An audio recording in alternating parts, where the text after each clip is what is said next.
8/3/2025 காலை முரளி. ஓம் சாந்தி. பாப் தாதா. இனிமையான குழந்தைகளே, ஆன்மீக சேவை செய்து தனக்கும் மற்றவர்களுக்கும் நன்மை செய்யுங்கள். பாபாவிடம் உண்மையான மனதை வையுங்கள். அப்போது பாபாவின் மனதில் இடம் பெறுவீர்கள்.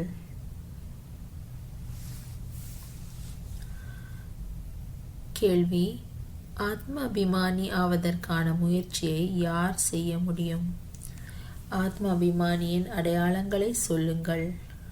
பதில்: யாருக்கு படிப்பின் மீதும் பாபா மீதும் அசைக்க முடியாத அன்பு உள்ளதோ அவர்கள் ஆத்ம அபிமானி ஆவதற்கான முயற்சி செய்ய முடியும்.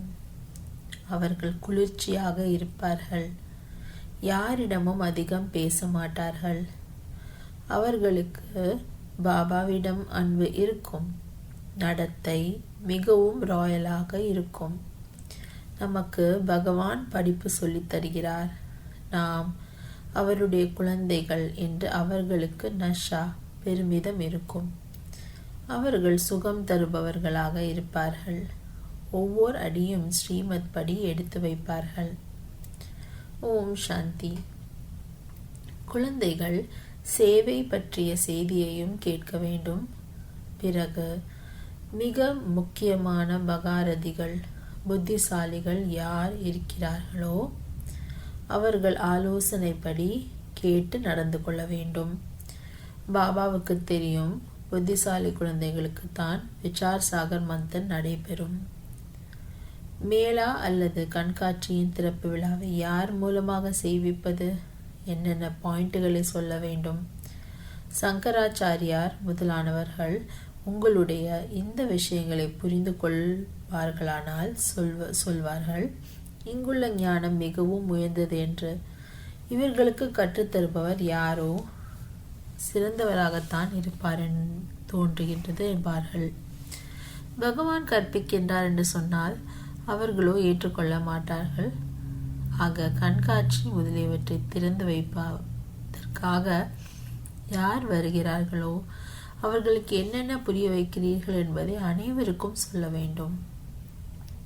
அல்லது டேப்பில் சுருக்கமாக நிரப்ப வேண்டும். எப்படி கங்கே தாதி சங்கராச்சாரியாருக்கு புரிய வைத்தார்களோ அப்படிப்பட்ட சேவாதாரி குழந்தைகள் பாபாவின் மனதில் இடம் பெறுவார்கள். அவ்வாறு ஸ்தூல சேவையும் உள்ளது. ஆனால் பாபாவின் கவனம் யார் ஆன்மீக சேவை மூலம் அநேகருக்கு நன்மை செய்கின்றாரோ அவர்கள் மீது செல்லும். நன்மையோ ஒவ்வொரு விஷயத்திலும் இருக்கலாம். பிரம்மா போஜன் தயாரிப்பதிலும் நன்மை உள்ளது. யுக்தியுடன் தயார் செய்தால், அதுபோல யோக யுக்தியுடன் உணவு சமைப்பவர்கள் என்றால் பண்டாராவில் சமையலறையில் மிகுந்த சாந்தி இருக்க வேண்டும். நினைவு யாத்திரையில் இருக்க வேண்டும். யாராவது வந்தால் உடனே அவர்களுக்கு புரிய வைக்க வேண்டும். பாபா புரிந்து கொள்ள முடியும். சேவாதாரி குழந்தைகள் யார் யார் மற்றவர்களுக்கும் புரிய வைக்க முடியுமோ அவர்களை தான் அடிக்கடி சேவைக்காக அழைக்கவும் செய்கின்றனர். ஆக சேவை செய்பவர்கள்தான் பாபாவின் மனதில் இடம் பிடித்து இருக்கிறார்கள். பாபாவின் கவனம் முழுவதும் சேவாதாரி குழந்தைகள் பக்கம்தான் செல்கின்றது. அநேகரோ நேரடியாக முரளி கேட்ட போதும் கூட எதையும் புரிந்து கொள்ள முடிவதில்லை, தாரணையாவதில்லை. ஏனெனில் அரை கல்பத்தின் தேகாபிமானத்தின் நோய் மிகவும் கடுமையானது. அதை போக்குவதற்காக மிக சிலரே நல்லபடியாக புருஷார்த்தம் செய்கின்றனர். அநேகரிடம் ஆத்ம அபிமானி ஆவதற்கான முயற்சி சென்று சேர்வதில்லை. பாபா புரிய வைக்கிறார், குழந்தைகளே, ஆத்ம அபிமானி ஆவதற்கு மிகுந்த முயற்சி வேண்டும். சிலர் சாட்டும் கூட அனுப்பி வைக்கின்றனர் என்றாலும் முழுமையாக அனுப்புவதில்லை. இருந்தாலும் கொஞ்சம் கவனம் இருக்கிறது. ஆத்ம அபிமானி ஆவதற்கான கவனம் அநேகருக்கு குறைவாக உள்ளது. ஆத்ம அபிமானிகள் மிகவும் சாந்தமாக இருப்பார்கள். அவர்கள் இவ்வளவு அதிகமாக உரையாடல் செய்ய மாட்டார்கள். அவர்களுக்கு பாபாவிடம் அன்பு அந்த அளவுக்கு இருக்கும், கேட்கவே வேண்டாம். ஆத்மாவுக்கு அவ்வளவு குஷி இருக்க வேண்டும். எந்த ஒரு மனிதருக்கும் ஒருபோதும் இல்லாத அளவு இந்த லக்ஷ்மி நாராயணருக்கோ ஞானம் கிடையாது. ஞானம் குழந்தைகளாகி உங்களுக்கு தான் உள்ளது. உங்களுக்கு தான் பகவான் படிப்பு சொல்லித் தருகிறார். பகவான் நமக்கு கற்பிக்கிறார்.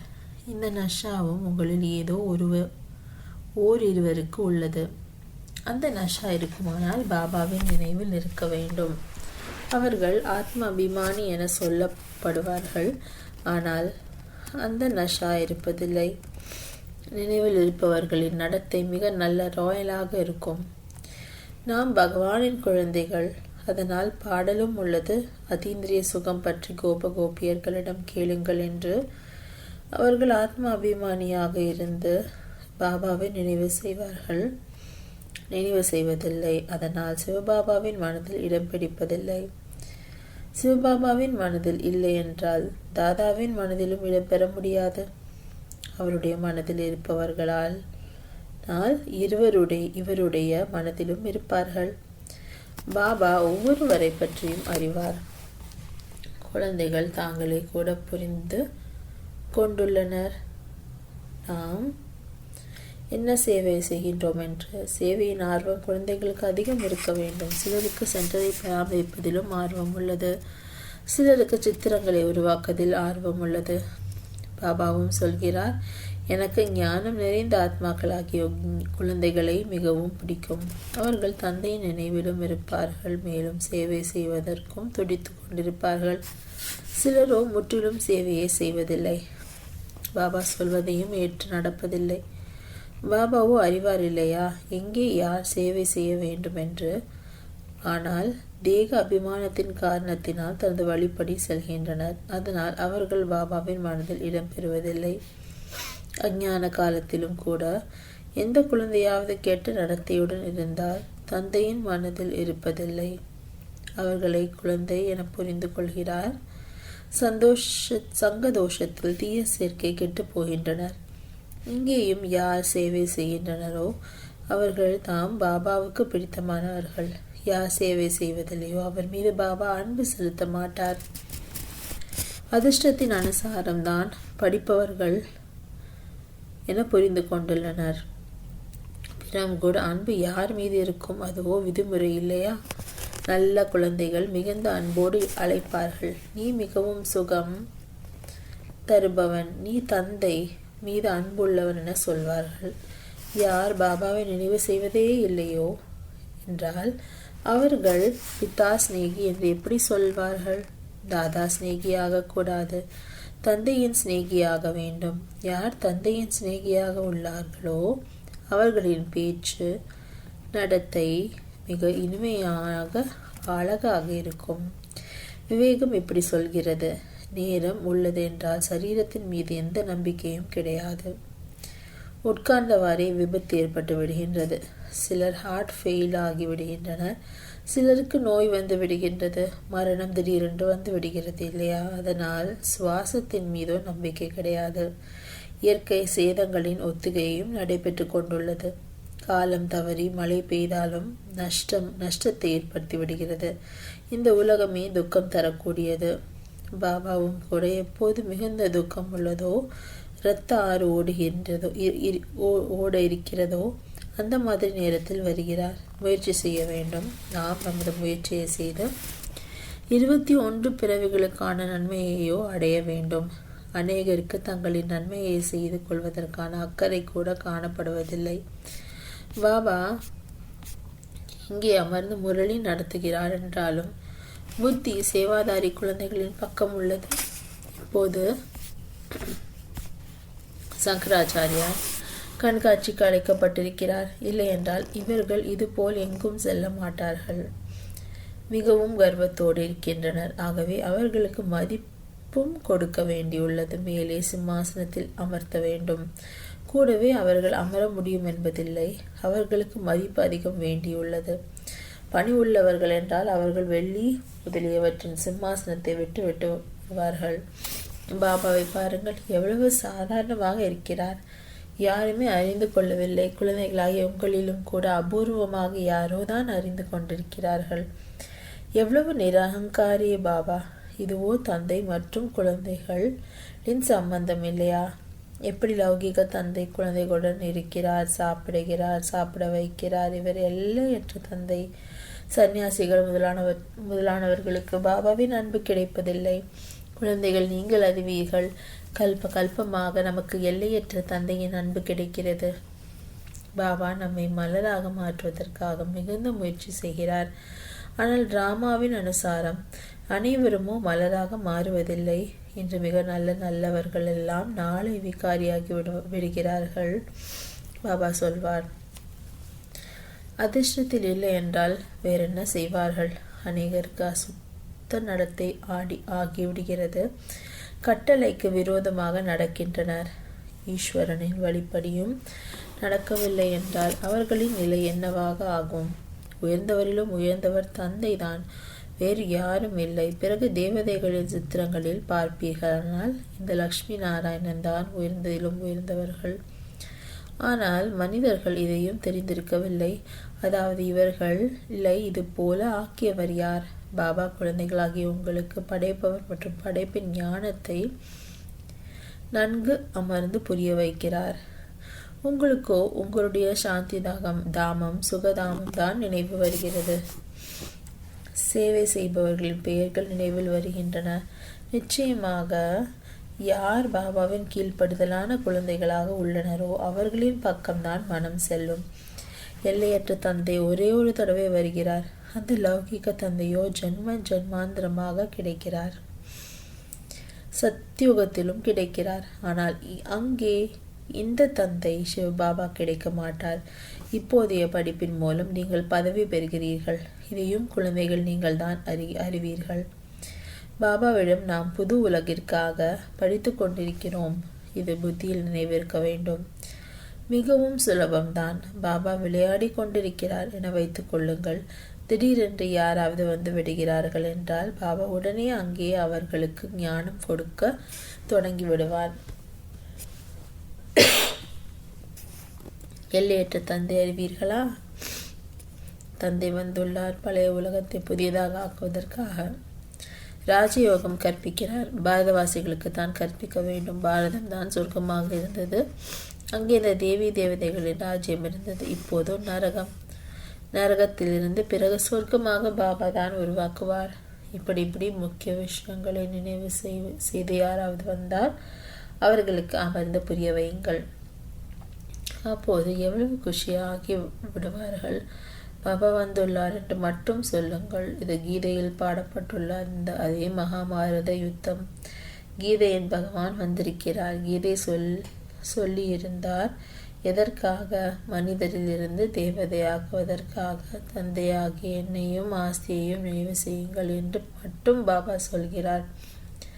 இது துக்க உலகம். இவ்வளவு புத்தியில் இருக்குமானால் கூட குஷி இருக்கும். ஆத்மாக்கள் நாம் பாபாவுடன் கூடவே சாந்தி தாமத்திற்கு செல்ல போகிறவர்கள்.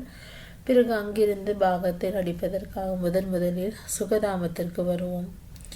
எப்படி கல்லூரியில் படிக்கின்றனர் என்றால் நாம் இதை படிக்கிறோம், பிறகு இது போல ஆவோம் என்பதை புரிந்துள்ளனர். வக்கீலாக ஆவோம் அல்லது போலீஸ் சூப்பரிண்டெண்டன்ட் ஆவோம். இவ்வளவு பணம் சம்பாதிப்போம். குஷியின் அளவு அதிகரித்து கொண்டே இருக்கும். குழந்தைகளாகி உங்களுக்கும் இந்த குஷி இருக்க வேண்டும். நாம் எல்லையற்ற தந்தையிடமிருந்து இந்த ஆஸ்தி பெறுகிறோம். பிறகு நாம் சொர்க்கத்தில் நமது மாளிகையை கட்டுவோம். நாள் முழுவதும் புத்தியில் இந்த சிந்தனை இருக்குமானால் குஷியும் இருக்கும். தனக்கும் மற்றவர்களுக்கும் நன்மை செய்வோம். எந்த குழந்தைகளிடம் ஞான செல்வம் உள்ளதோ அவர்களின் கடமை தானம் செய்வதாகும். செல்வம் உள்ளது ஆனால் தானம் செய்வதில்லை என்றால் அவர்கள் கஞ்சன் என சொல்லப்படுவார்கள். அவர்களிடம் செல்வம் இருந்தாலும் இல்லாதது போலத்தான். செல்வம் இருந்தால் அவசியம் தானம் செய்ய வேண்டும். நல்ல மகாரதி குழந்தைகள் சதா பாபாவிடம் மனதில் அமர்ந்துள்ளனர். ஒரு சிலரை பற்றி சிந்தனை உள்ளது. இவர்கள் ஒருவேளை விட்டு போகலாம் என்று சூழ்நிலைகள் அது போல உள்ளன. தேக அகங்காரம் அதிகமாக உள்ளது. எந்த சமயமும் கையை விட்டு போய் தங்கள் வீட்டில் அமர்ந்து கொள்ளலாம். முரளி வகுப்பை நன்றாக நடத்தலாம். ஆனால் தேக அபிமானம் அதிகம் உள்ளது. கொஞ்சம் பாபா எச்சரிக்கை செய்தாலும் விட்டு போய் விடுவார்கள். இல்லை என்றால் பாடல் உள்ளது. எட்டி உதைத்தாலும் அன்பு செய்யுங்கள். இங்கே பாபா சரியான விஷயம்தான் சொல்கிறார் என்ற போதிலும் கோபம் அதிகமாக வந்து விடுகிறது. இப்படி குழந்தைகளும் உள்ளனர். சிலரோ உங்களுள் மிகவும் நன்றி சொல்கின்றனர். சிலர் உங்களுக்குள்ளே இறந்து விடுகிறார்கள். மாயாவின் தேக அபிமானம் அதிகம் உள்ளது. இப்படியும் அநேக குழந்தைகள் உள்ளனர். முரளி கேட்பதே இல்லை. வேறு சிலரோ முரளி கேட்காமல் இருக்க முடிவதில்லை. முரளி படிப்பதில்லை என்றால் தன்னுடைய பிடிவாதம்தான். நம்மிடமோ ஞானம் அதிகம் உள்ளது என்று வேறு எதுவும் இல்லை. ஆக எங்கே சங்கராச்சாரியார் முதலானவர்கள் கண்காட்சிக்கு வருகிறார்களோ, சேவை நன்கு நடைபெறுகின்றது என்றால் அந்த சேவையை அனைவருக்கும் அனுப்ப வேண்டும். அப்போது எப்படி சேவை நடைபெற்றது என்பதை அனைவரும் அறிந்து கொள்வார்கள், மேலும் அவர்களுக்கு கற்றுக்கொள்வார்கள். இவ்வாறு சேவைக்கான சிந்தனைகள் யாருக்கு வருகின்றனவோ அவர்களைத்தான் பாபா சேவாதாரிகள் என புரிந்து கொள்வார். சேவையில் ஒருபோதும் களைத்து போகக்கூடாது. இதுவோ அநேகருக்கு நன்மை செய்வது இல்லையா? பாபாவுக்கோ இதே அக்கறை உள்ளது. அனைவருக்கும் இந்த ஞானம் கிடைக்க வேண்டும். குழந்தைகளுக்கும் முன்னேற்றம் ஏற்பட வேண்டும். நாள்தோறும் முரளியில் புரிய வைத்து கொண்டே இருக்கிறார். இந்த ஆன்மீக சேவை முக்கியமானது. கேட்க வேண்டும், மற்றவர்களுக்கு சொல்ல வேண்டும், ஆர்வம் இருக்க வேண்டும். பேட் எடுத்துக்கொண்டு நாள்தோறும் கோவில்களுக்கு சென்று புரிய வையுங்கள். இந்த லக்ஷ்மி நாராயணர் எப்படி இது போல ஆனார்கள்? பிறகு அவர்கள் எங்கே சென்றார்கள்? எப்படி ராஜ்ய பாக்கியத்தை பெற்றார்கள்? கோவில்களின் வாசலில் சென்று அமர்ந்து கொள்ளுங்கள். யாராவது வந்தால் கேளுங்கள், இந்த லக்ஷ்மி நாராயணர் யார்? எப்போது இவர்களின் ராஜ்யம் பாரதத்தில் இருந்தது? அனுமாரும் செருப்புகள் வைக்கும் இடத்தில் போய் அமர்ந்து கொண்டார் இல்லையா? அதற்கும் கூட ரகசியம் உள்ளது இல்லையா? இரக்கம் வருகின்றது. சேவைக்கான யுக்திகள் பாபா நிறைய சொல்கிறார். ஆனால் அவற்றை அபூர்வமாக சிலர் தான் நடைமுறையில் கொண்டு வருகின்றனர். சேவைகள் நிறைய உள்ளன. பார்வையற்றவர்களுக்கு ஊன்றுகோலாக வேண்டும். யார் சேவை செய்வதில்லையோ, புத்தி தூய்மையாக இல்லையோ என்றால் பிறகு தாரணை ஆகுவதில்லை. இல்லை என்றால் சேவை மிகவும் சுலபம். நீங்கள் இந்த ஞான ரத்னங்களின் தானம் செய்கிறீர்கள். யாராவது பணக்காரர்கள் வந்தால் சொல்லுங்கள், நாங்கள் இந்த பரிசை உங்களுக்கு கொடுக்கிறோம்.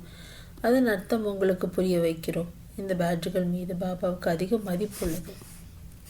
வேறு யாருக்கும் எவ்வளவு மதிப்பு கிடையாது. இதில் மிக நல்ல ஞானம் நிரம்பியுள்ளது. ஆனால் யாருடைய அதிர்ஷ்டத்திலாவது இல்லை என்றால் பாபாவும் கூட என்ன செய்ய முடியும்?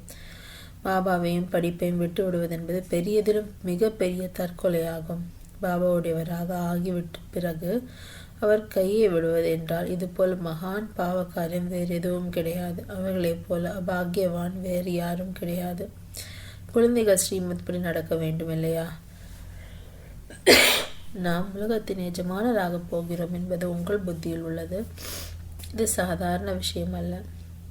நினைவு செய்வீர்களானால் குஷியும் இருக்கும். நினைவு இருப்பதில்லை என்றால் பாவங்கள் பஸ்மமாகாது. தத்தெடுக்கப்பட்டிருக்கிறீர்கள் என்றால் குஷியின் அளவு அதிகரிக்க வேண்டும். ஆனால் மாயை அதிக விக்னங்களை ஏற்படுத்துகிறது. குழந்தைகளை கீழே விழச் செய்து விடுகின்றது. பாபாவின் ஸ்ரீமதியை பெற்றுக்கொள்வதில்லை என்றால் அவர்கள் என்ன பதவியை பெறுவார்கள்? கொஞ்சம் வழிமுறை மட்டும் பெற்றுக்கொண்டால் பிறகு அப்படியே லேசான குறைந்த பதவிதான் பெறுவார்கள். நல்லபடியாக வழிமுறை பெற்றுக்கொள்பவர்கள் தான் உயர்ந்த பதவி பெறுவார்கள். எல்லையற்ற ராஜதானி ஸ்தாபனையாகி கொண்டிருக்கிறது.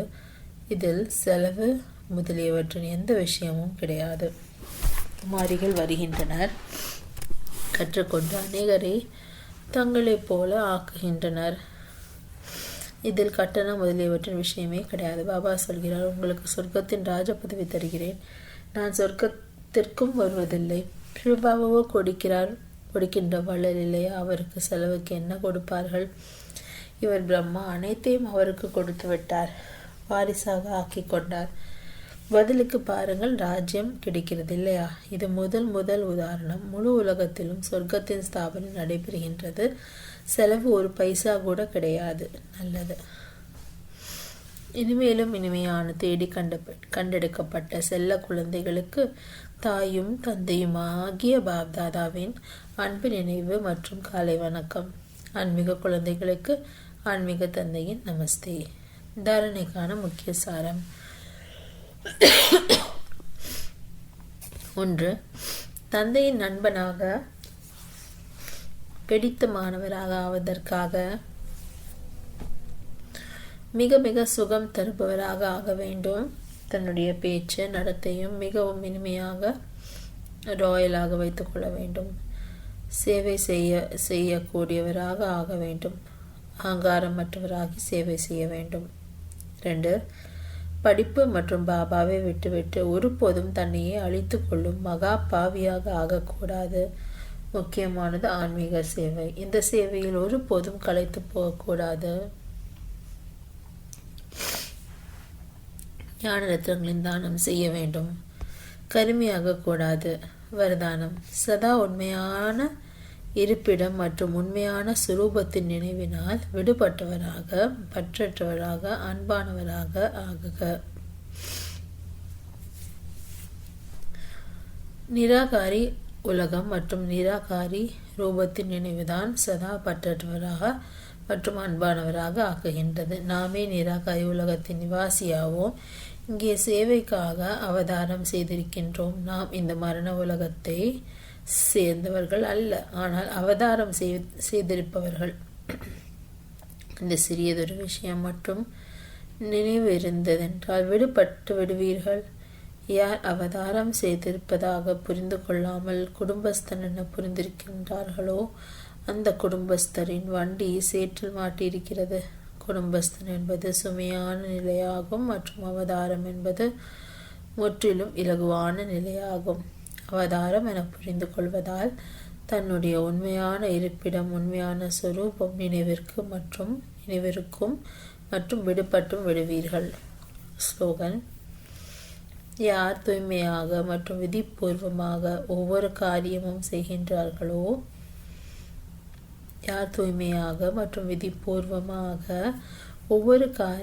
செய்கின்றார்களோ அவர்களே பிராமணர் ஆவார்கள். அவ்யக்த சமிகை: சத்தியம் மற்றும் பண்பு நிறைந்த கலாச்சாரத்தை தனதாக்குங்கள். யார் பணிவாக இருக்கின்றார்களோ அவர்களே புதிய படைப்பை செய்ய முடியும். சுப பாவனை மற்றும் சுப விருப்பத்தின் விதையே நிமித்த உணர்வு மற்றும் பணிவான உணர்வு ஆகும். எல்லைக்கு உட்பட்ட தன்மானம் இருக்கக்கூடாது, ஆனால் பணிவு இருக்க வேண்டும். இப்பொழுது தன்னுடைய வாழ்வில் சத்தியம் மற்றும் பண்பு நிறைந்த சமஸ்காரத்தை தாரணை செய்யுங்கள். ஒருவேளை விருப்பம் இல்லாமலேயே எப்பொழுதாவது கோபம் அல்லது எரிச்சல் வந்தது என்றால் உள்ளத்திலிருந்து இனிமையான பாபா என்று சொல்லுங்கள். அப்பொழுது அதிகப்படியான உதவி கிடைத்துவிடும். ஓம் சாந்தி.